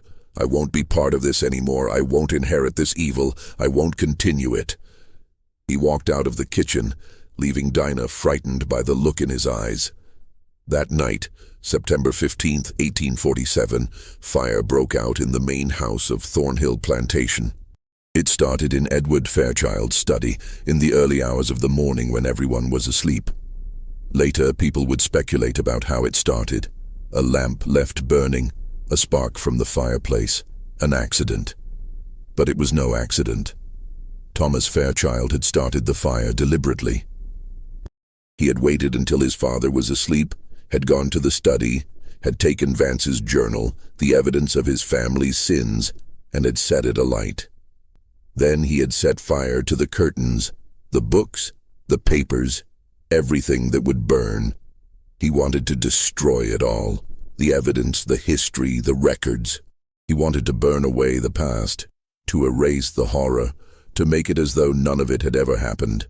But fires don't discriminate. They consume everything. By the time the alarm was raised, the entire first floor was engulfed in flames. The enslaved people formed bucket brigades from the well, but the fire spread too quickly, fed by the dry wood and the books and papers that filled the house. The flames roared up through the floors, consuming everything in their path. Edward was pulled from his bedroom on the second floor by Jacob and Peter, both of them risking their lives to save their master, their half-brother. He was unconscious from smoke, his nightshirt singed, his face blackened with soot. They carried him out to the lawn and laid him on the grass, where he coughed and gasped and slowly regained consciousness. But Thomas was nowhere to be found. Dinah, watching from the kitchen yard with the other enslaved people, felt her heart stop. She knew, with terrible certainty, where Thomas was. Without thinking, she ran toward the burning house. Hands grabbed at her, voices shouted, but she pulled free and plunged through the front door into the inferno. The heat was overwhelming, the smoke choking. The entrance hall was a mass of flames, the grand staircase burning like a torch. Dinah couldn't see, could barely breathe. But she knew the house's layout, had walked these halls 100 times. She made her way by memory and desperation toward the study. The study door was open, the room a mass of flames. And there, in the center of the room, she saw him. Thomas, standing motionless, holding something in his hands. Vance's journal. The leather cover was burning, the pages curling and blackening, but Thomas held it as though it were precious. He was staring at the flames consuming the journal, watching the names and dates and terrible truths turn to ash. Thomas! Dinah screamed his name, but he didn't seem to hear. He was transfixed by the burning journal, by the destruction of the evidence. Dinah lunged forward, grabbed the boy, and pulled him toward the door. Thomas didn't resist, didn't help, just let himself be dragged like a rag doll. The journal fell from his hands, consumed instantly by the fire. They made it to the hallway, then to the front door, then out onto the porch. Hands pulled them down the steps, away from the house. Dinah collapsed on the grass, coughing, her lungs burning, her hands blistered from the heat. Beside her, Thomas lay on his back, staring up at the sky, his face blank. "It's gone," he whispered. "All of it. All the names. All the proof. All the evidence of what we did." Dinah looked at him, then at the burning house. She understood what he'd done. He'd started the fire deliberately, to destroy the journal, to erase the evidence of his family's sins. But fires don't discriminate. They consume everything. And now the main house of Thornhill Plantation was burning to the ground, taking with it not just the journal but all the family records, all the account books, all the physical evidence of the Fairchild family's history. By dawn, the main house of Thornhill Plantation was a smoking ruin. The walls still stood, blackened and hollow, but everything inside was gone. The furniture, the books, the records, the portraits, all the physical evidence of the Fairchild family's history reduced to ash. Edward Fairchild sat on the ground near the ruins, wrapped in a blanket, staring at nothing. He had lost everything: his home, his records, his account books, his father's papers. The plantation could still function. The fields and outbuildings were intact, but the heart of it was gone. And his son, his only child, sat beside him with that same blank expression, saying nothing. The county sheriff came that morning to investigate. He questioned everyone, examined the ruins, and concluded that the fire had been an accident. Perhaps a lamp left burning in the study, perhaps a spark from the fireplace. These things happened in old houses, especially with all those books and papers. No one mentioned that Thomas had been found in the study, holding a burning journal. No one mentioned that the fire had started in the one room that contained evidence of the Fairchild family's darkest secrets. No one mentioned that the boy had been talking about destroying the past, about erasing the horror. The enslaved people knew, of course. They always knew, but they said nothing. What would be the point? The truth had been burned away, and with it, any proof of their own tangled bloodlines and stolen heritage. Dinah, her hands wrapped in bandages, watched as the sheriff departed.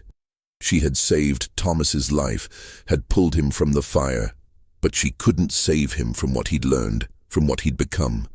The boy who had asked questions, who had wanted to understand, who had been horrified by his family's sins. That boy was gone. In his place was someone hollow, someone who had chosen to destroy the truth rather than live with it. In the days following the fire, Thornhill Plantation existed in a strange limbo. The main house was a blackened shell, uninhabitable. Edward moved into one of the overseer's cottages, the one that Porter had briefly occupied, and tried to figure out what to do next. He could rebuild, but it would take years and money he didn't have. He could sell the plantation, But who would buy a cursed place with a burned house and a reputation for driving overseers mad? He could try to continue as before, but without records, without proper housing, without the structure that had held everything together. He was paralyzed by indecision, by grief, by the weight of everything he now knew. Thomas remained in his strange, hollow state. He spoke when spoken to, ate when food was put in front of him, moved through the days like a ghost. Edward tried to reach him, tried to connect with him, but the boy was unreachable.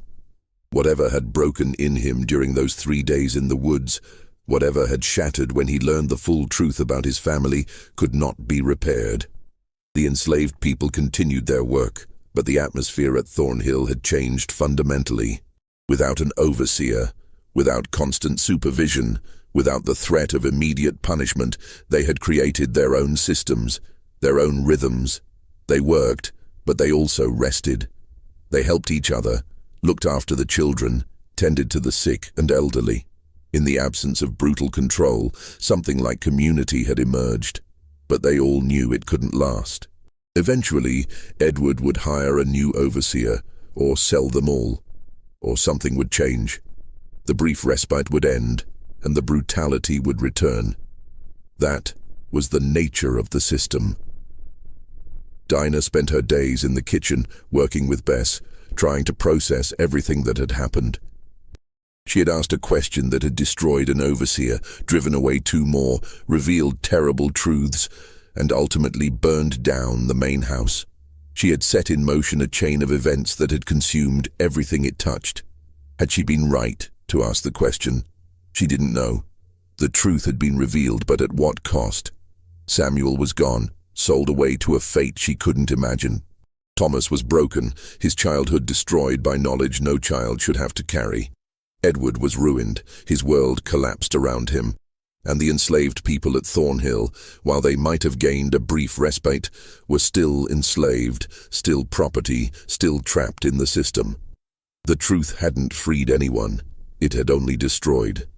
One evening in late September, as Dinah was cleaning up the kitchen after dinner, Thomas appeared in the doorway. He looked terrible, thinner than ever, his face gaunt, his eyes hollow. "I'm leaving," he said without preamble. "Father is sending me to boarding school in Richmond. I leave tomorrow." Dinah set down the pot she was washing.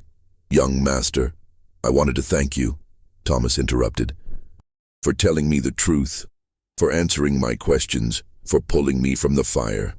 You don't need to thank me." "Yes, I do." Thomas came closer, and Dinah could see tears in his eyes. "You're the only person who's been honest with me. Everyone else lied or stayed silent or tried to protect me from the truth, but you told me, even though it was dangerous, even though it could have gotten you killed. You told me the truth. I'm sorry the truth hurt you so much. Don't be sorry. I needed to know. I needed to understand what I'm part of, what my family has done." Thomas wiped his eyes. "I'm going to Richmond, and I'm going to study, and someday I'm going to be a lawyer. And I'm going to use the law to fight this system. I'm going to spend my life trying to undo what my family has done." Dinah looked at this 10-year-old boy, this child who had been forced to grow up too fast, who had been broken by the truth and was trying to put himself back together with purpose and determination. "I hope you succeed, young master," she said quietly. "My name is Thomas, not young master, just Thomas." He held out his hand. "And you're not a slave. You're Dinah. You're my aunt. Your family." Dinah stared at his outstretched hand.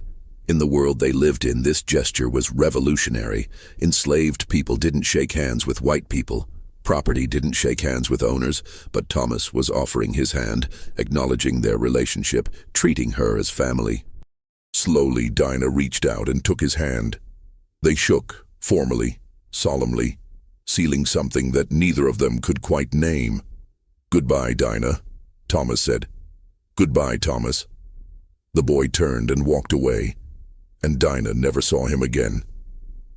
The next morning, Thomas Fairchild left Thornhill Plantation for Richmond. He would spend the next 8 years at boarding school, then attend the University of Virginia, then study law. He would become a lawyer, as he'd promised, and he would spend his life fighting against slavery. When the Civil War came, Thomas would refuse to fight for the Confederacy. He would be ostracized by his neighbors, threatened by former friends, but he would not waver. After the war, he would work with the Freedmen's Bureau, helping formerly enslaved people navigate their new freedom, fighting for their rights in court. He would never marry, never have children. The Fairchild line would end with him, and he would consider that a blessing. He would never return to Thornhill, never set foot on the plantation again. He would live in Richmond until his death in 1891, at the age of 53, and he would be buried in a public cemetery, far from his family's graves. But all of that was in the future.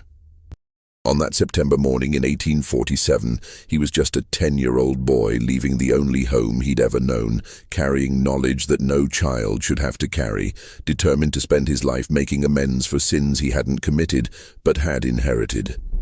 Edward Fairchild never recovered from the fire. He tried to continue running the plantation, but his heart wasn't in it. He drank heavily, slept poorly, and spent his days wandering the grounds like a ghost. The enslaved people, seeing his weakness, worked less and less. The tobacco crop that year was poor, and the plantation lost money. In 1848, Edward hired a new overseer, a man named Collins who came from Georgia. Collins was brutal and efficient, and he restored order to Thornhill through fear and violence. The brief respite the enslaved people had enjoyed was over. The whippings resumed, the punishments increased, the brutality returned. But Edward took no satisfaction in it. He had seen behind the curtain, had understood the horror at the heart of the system, and he couldn't unknow it. He continued as master because he didn't know what else to do, but he took no pleasure in it.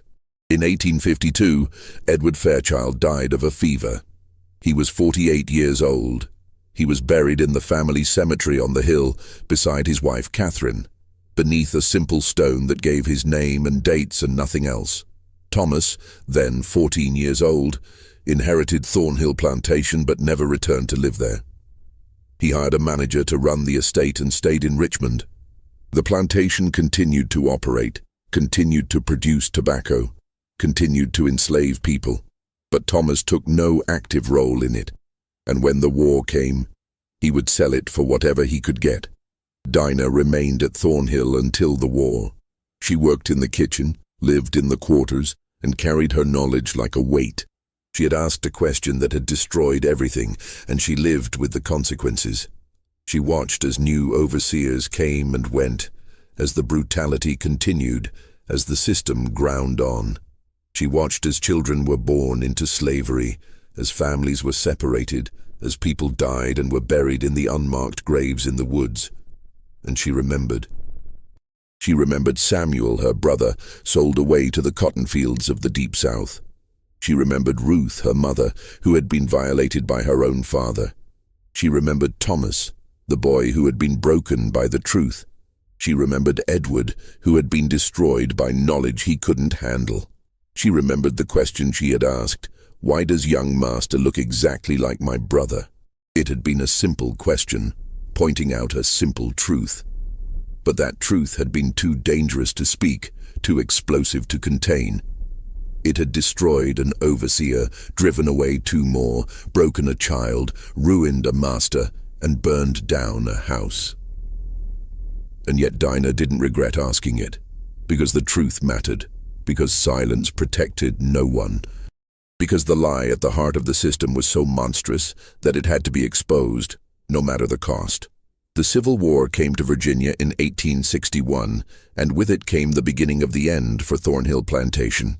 The enslaved people, hearing rumors of freedom, began to run away. Some went north following the Underground Railroad. Some went to Union lines seeking protection. Some simply disappeared into the woods and were never seen again. By 1863, Thornhill's enslaved population had dropped from 47 to fewer than 20. The tobacco fields lay fallow, the buildings fell into disrepair, the plantations slowly died. In 1865, when the war ended and the 13th Amendment was ratified, the remaining enslaved people at Thornhill were freed. They took their freedom and scattered, some staying in Virginia, some heading north, some going west to start new lives. Dinah was 37 years old when freedom came. She stayed in Lunenburg County, working as a cook and laundress, saving her money, building a life. She married a man named Joseph, a former slave from a neighboring plantation, and they had 3 children together. She lived to see her children grow up free, to see them learn to read and write, to see them build lives that would have been impossible under slavery. She lived until 1889, dying at the age of 61 in a small house she owned, surrounded by grandchildren who were born free. In her final years, she would sometimes tell the story of the question she'd asked, the question that had changed everything. "Why does young master look exactly like my brother?" she would say, her voice still clear despite her age. "That's all I asked. Just that one question, and it brought down a whole world." Her grandchildren would ask what happened to Samuel, to Thomas, to all the people in the story, and Dinah would shake her head. Some of them died, some of them lived, but they were all destroyed by the same thing, the truth they tried to hide. The truth that we were all family, all blood, all human, but some of us were property and some of us were masters, and that lie poisoned everything it touched. She would look at her grandchildren born into freedom and say, "Don't ever be afraid to ask questions. Don't ever let anyone tell you that some truths are too dangerous to speak, because the real danger isn't in the truth. It's in the lie. The lie is what destroys. The lie is what kills. The truth might hurt, but it's the only thing that can heal." Thomas Fairchild died in 1891, at the age of 53. He had spent his adult life fighting against the system he'd been born into, working for justice and equality, trying to make amends for his family's sins. He died alone in his Richmond apartment, his body found by a neighbor 3 days later. His will left his modest estate to organizations working for racial justice and education. He left nothing to any relatives. He had none that he acknowledged. He requested to be buried in a public cemetery, not in the Fairchild family plot, and his wish was honored. On his tombstone, he had requested a simple inscription: "He tried to do better." The ruins of the Fairchild house stood for decades after the fire, a blackened shell slowly being reclaimed by the Virginia woods. Local children would dare each other to explore it, to walk through the empty rooms where ghosts were said to linger. They told stories about the overseer who hanged himself, about the boy who burned down his own house, about the slave girl who asked a question that destroyed everything. In 1923, the last standing walls finally collapsed in a storm. The land was cleared, and a new house was built on the site by people who knew nothing of the Fairchild family or their secrets. The new owners were a middle-class family from Richmond, and they lived there happily for many years, untroubled by ghosts or curses. But the old slave cemetery still exists, hidden in the woods past where the tobacco fields used to be. The wooden crosses have long since rotted away, the names forgotten. But the stones remain, marking graves that hold the bodies of people whose names were never written down, whose lives were never recorded, whose truths were too dangerous to speak. Ruth is buried there, though no one knows which grave is hers. Her story, violated by her own father, forced to bear his child, dying young and sad, is remembered only in the oral traditions of her descendants, passed down through generations. Samuel's grave is somewhere in Mississippi or Alabama, unmarked and forgotten. Whether he survived the cotton fields, whether he lived to see freedom, whether he had children who carried on his line, no one knows. He disappeared into the vast machinery of the domestic slave trade and was never heard from again. Horace Vance lies in the far corner of the White Cemetery, his death officially a suicide, his secrets buried with him. His grave is unmarked now, the wooden cross long since rotted away. No one remembers him except as a footnote in the story of Thornhill Plantation. And somewhere in the ash and ruins of Thornhill Plantation, In the place where Edward Fairchild's study once stood lie the burned remains of a leather journal that contained names and dates and terrible truths. Truths that a 10-year-old boy decided the world was better off not knowing. Whether he was right or wrong, no one can say. The evidence is gone. Only the stories remain. In the decades after the Civil War, as the South struggled with Reconstruction and its aftermath, the story of Thornhill Plantation became a local legend. People told different versions, emphasized different details, drew different conclusions. But the core of the story remained the same. A young enslaved woman had asked a question about resemblance, and that question had destroyed everything. Some said it was a cautionary tale about the dangers of speaking truth to power. Some said it was a story about the corruption at the heart of slavery. Some said it was about the price of silence and the cost of revelation. But for the descendants of the enslaved people of Thornhill, for Dinah's grandchildren and great-grandchildren, for the families who carried Fairchild blood in their veins whether they knew it or not, the story had a different meaning. It was a story about the power of truth, about the importance of asking questions, even dangerous ones, about the necessity of speaking what everyone knows but no one will say. Because the alternative, the silence, the lies, the pretending, that was what had created the horror in the first place. The system of slavery had depended on silence, on everyone agreeing not to acknowledge the obvious, not to name the truth, not to point out that masters were raping enslaved women and then enslaving their own children. Dinah's question had broken that silence. And yes, it had destroyed things. But the things it destroyed deserved to be destroyed. The lies, the pretense, the careful fiction that allowed the system to function, all of that needed to be torn down. The truth was painful. The truth was destructive. But the truth was also necessary. Today, if you visit Lunenburg County, Virginia, you can still find traces of Thornhill Plantation. The land has been divided and subdivided, sold and resold, but the basic geography remains. The river still flows along the eastern boundary. The woods where the slave cemetery lies are still there, though you'd need a guide to find them. The house that stands on the site now is modern, comfortable, unremarkable. The family who lives there knows nothing of the Fairchilds, nothing of the question that destroyed everything, nothing of the ghosts that local legend says still walk the grounds. But sometimes, on quiet evenings, they hear things. Footsteps when no one is there, whispers in empty rooms, the creak of rope against wood, though there's no rope and no tree. They dismiss it as old houses settling, as wind in the eaves, as imagination. And maybe that's all it is. Or maybe some truths are so powerful, so fundamental, that they leave echoes that persist long after everyone involved is dead and gone. Maybe Dinah's question still resonates, still demands an answer, still refuses to be silenced. Why does young master look exactly like my brother? It was a simple question, but it contained within it all the horror of slavery, all the lies that sustained it, all the truth that would eventually destroy it.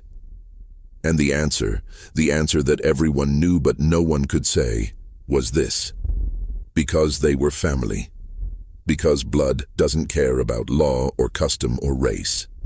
Because the system that said some people could own other people was built on a lie so fundamental, so monstrous, that it poisoned everything it touched.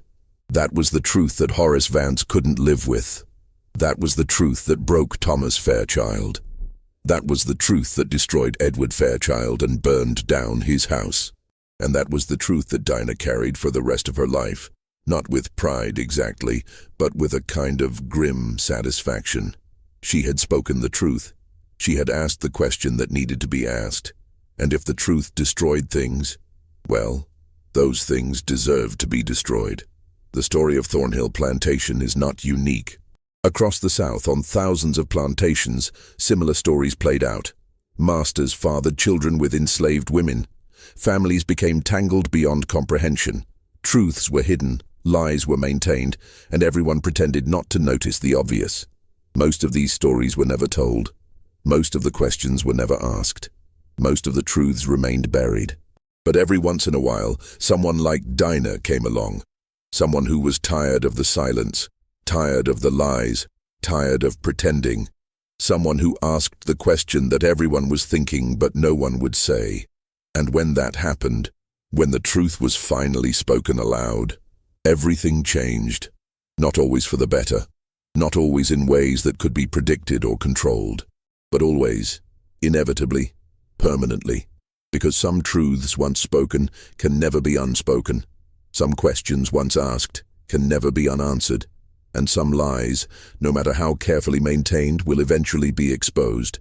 That's the real horror of Thornhill Plantation. Not ghosts or curses or supernatural vengeance, but the simple, terrible truth that the system itself was the horror. That the lie at its foundation, that some people could own other people, that blood and family meant nothing compared to property and race, was so monstrous that it poisoned everything it touched. Dinah's question didn't create that horror. It only revealed it. And in revealing it, she showed that some truths are so powerful, so dangerous, that people will do anything to keep them hidden, even destroy themselves. But the truth will out. Always. Eventually.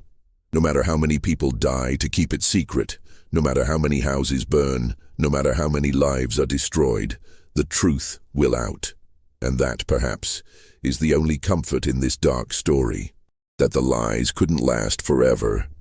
That the system built on those lies eventually fell. That the truth, painful and destructive as it was, ultimately prevailed. Dinah lived to see slavery end. She lived to see her children born free. She lived to see the beginning of a new world, one where the old lies no longer held power. It wasn't the world she would have chosen. It wasn't perfect or just or fair, but it was better than what had come before. And it existed in part because she had been brave enough to ask a question. Why does young master look exactly like my brother? That question changed everything. And maybe, just maybe, that's what questions are supposed to do. This is the story of Thornhill Plantation, where a simple question about resemblance became a death sentence, and where the answer revealed a horror that destroyed everyone who touched it. It's a story about truth and lies, about silence and revelation, about the cost of speaking and the cost of staying quiet. It's a story that reminds us that the most terrifying horrors aren't supernatural. They're the ones we create ourselves, the lies we build our lives upon, the truths we're too afraid to face. What do you think of this story? Do you believe Dinah was right to ask her question, even knowing the destruction it would cause?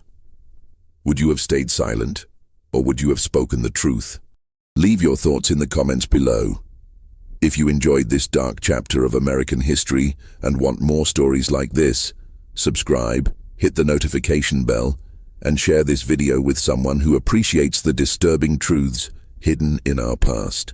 Thank you for watching, and I'll see you in the next video.